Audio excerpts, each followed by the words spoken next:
Why don't you take that flashy car you probably didn't even pay for and go back to wherever you came from? That's what I heard before I even had a chance to sip my first cup of coffee that Tuesday morning. I wasn't expecting fireworks, just a calm, ordinary day, but instead, I found myself standing in my own driveway, staring at a woman I barely knew, wondering how in the world a roll of toilet paper had become the spark that was about to set my neighborhood on fire.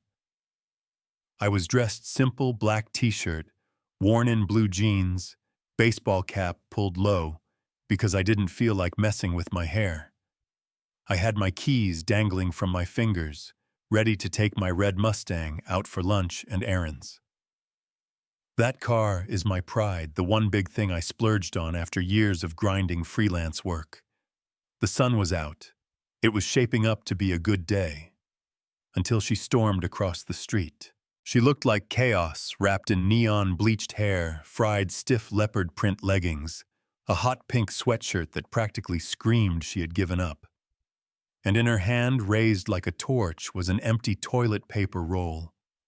She waved it like she was about to issue a royal decree. I'd seen her around the past month since she and her husband moved in, just a wave here and there, nothing more. But now her face was twisted into a mask of rage that made me blink twice.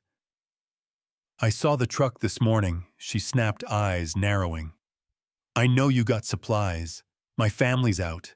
My husband is useless and my boy's sick. You people are always hoarding."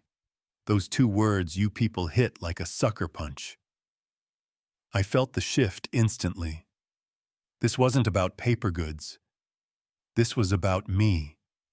My skin, my car, my presence in her world. I tried to keep calm, took that deep breath you use to swallow down the fire rising in your chest. "Ma'am," I said evenly, "I don't appreciate the way you're talking to me, and I don't have what you're asking for. Even if I did, the way you came at me isn't exactly neighborly." I thought that would be the end of it. Maybe she'd stomp off muttering. But instead, her face turned red, then purple. "Excuse me," she screeched loud enough to send a bird scattering from the oak tree above us. "You're refusing to help a poor, elderly woman. You're hostile. You're threatening me." I hadn't moved a muscle. My voice was soft, my hands loose at my sides. Yet she jabbed a finger in my direction, like she was pointing out a criminal. Then, with a flourish, she yanked out her phone. "That's it. I'm calling the police. Let's see how tough you are when they get here. They'll know how to handle your kind." My stomach turned to ice. I watched her spin lies into the receiver, her voice trembling with fake fear. "There's a man here screaming, threatening me. I'm so scared." And I stood frozen in my own driveway, realizing how easily this story could end, with me face down in handcuffs, or worse, all because of a roll of toilet paper. The sirens came, fast lights cutting across the peaceful street. Curtains twitched, neighbors peeked out. Two cops stepped out, one older, tired eyes, and a gruff mustache, the other young and stiff like he'd memorized the academy manual. The woman ran toward them, clutching her fake prop roll like proof. "Officers, thank God." He was aggressive, screaming, cursing. I feared for my life. The young cop zeroed in on me like I was already guilty. Hands where I can see them. Step away from the vehicle. His palm rested on his holster. My chest hammered, but I lifted my hands, slow and careful. "This is my car, my driveway. My wallet's in my pocket." "I'll move slow," I said, narrating each movement, because I'd learned long ago that silence can kill a man who looks like me. The older cop listened to her rant, then finally walked over. "Tell me your side, son." I laid it out. Her insult, her demand, my calm refusal, her sudden meltdown. She screamed from across the street that I was lying, that I'd threatened her. And then it hit me, the camera. Just 3 days earlier, I'd finished installing a full security system, one camera perched above the garage, aimed right at the driveway. It had everything. Officers, I said, pointing that camera, recorded the whole exchange. Audio and video. For the first time, I saw panic flash across her face. The smug act crumbled. And then, like a gift, Mrs. Hayes from 2 doors down stepped forward. She's an older woman, kind eyes always tending her roses. I saw it all, she told the officers firmly. He was calm. She was screaming. When she pulled her phone, I nearly called myself to report her. The tide shifted. The older officer nodded slowly. The younger one glanced back at her with suspicion, now not me. They cited her for filing a false report right there on her lawn. I should have felt vindicated, but all I felt was exhaustion. Because I knew this wasn't over. People like her don't stop. They regroup. A week later, a letter from the Homeowners Association landed in my mailbox. Formal complaint: my car was too loud, I was hosting late-night parties, and my cameras were spying on neighbors. It was her, I knew it. She couldn't beat me with cops, so she'd sick the HOA on me. At the board meeting, she sat stiff and smug with her husband at her side. She smirked when they read out the list of accusations like they were gospel. When it was my turn, I laid down documents, manufacturer's specs, proving my car's exhaust was stock, affidavits from friends confirming I rarely had visitors, past 10 wide-angle photos, showing the cameras only covered my property. And then my ace, the police report of her false 911 call.